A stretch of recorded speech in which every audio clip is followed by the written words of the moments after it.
अब हम लोग महत्वपूर्ण जानकारियाँ पढ़ते हैं जिससे सवालों को सॉल्व किया जाएगा, उसके बारे में जानकारी लेते हैं। जैसे यहाँ पे एपी के पद है, इसको अंग्रेजी में पद को टर्म बोलते हैं, तो यहाँ पे हो जाएगा टर्म ऑफ एपी। एपी के टर्म को हम लोग T1, T2, T3 dot dot dot Tn से लिखते हैं, या इसी को हम लोग A1, A2, A3 dot dot An से लिखते हैं। तो इसमें हम लोग का क्या हो गया, पहला पद T1 हो गया, दूसरा पद T2 हो गया, तीसरा पद T3, इसी तरह डॉट डॉट बढ़ते जाएगा और अंतिम पद क्या हो जाएगा, अब अनंत तक है तो Tn होगा। उसी तरह फिर इसमें भी है, अंतिम पद क्या है, An है। अब बोल रहा है इसमें अंतिम पद यानी लास्ट टर्म क्या है, Tn है या An है। तो इसी तरह हम लोग Tn या An लिखेंगे। आपको सवाल में nवां पद पूछेगा, निकालिए, इसी को बोलते हैं हम लोग nवां पद, यानी कि जो पद पूछेगा वो निकालना होगा। फिर इसी तरह प्रथम पद, फर्स्ट टर्म, प्रथम पद देखिए T1 होगा या A1 होगा, लेकिन एक ही पद होता है इसीलिए A लिखते हैं। यहाँ A1 लिखना जरूरी नहीं है, लिख भी सकते हैं, नहीं भी लिख सकते हैं, इसीलिए यहाँ A हो जाएगा और T हो जाएगा प्रथम पद के लिए। उसके बाद होता है सार्व अंतर या पदांतर बोलते हैं, इसको अंग्रेजी में कॉमन डिफरेंस बोलते हैं, या पदों का अंतर।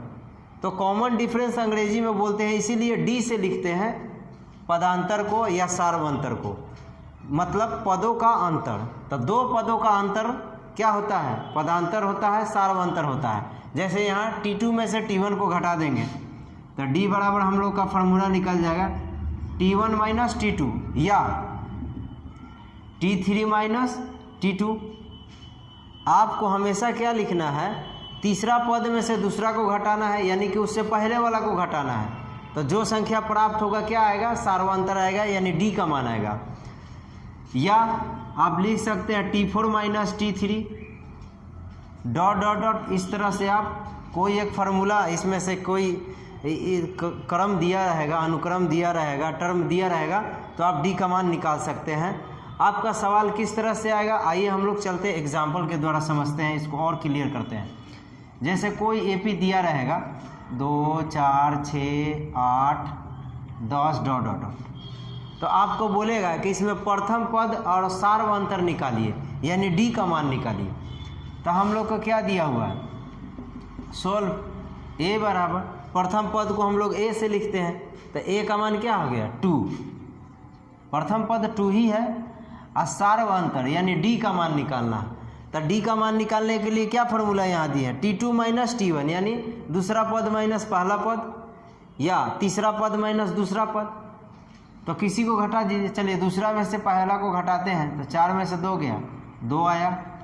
आप किसी को घटा सकते हैं, तीसरा पद में से दूसरा को घटाइए, 2 ही आएगा। तो इस तरह से सवाल आएंगे जिसको आपको जवाब देना होगा। एक और एग्जाम्पल देख सकते हैं, 4, 8, 12, 16।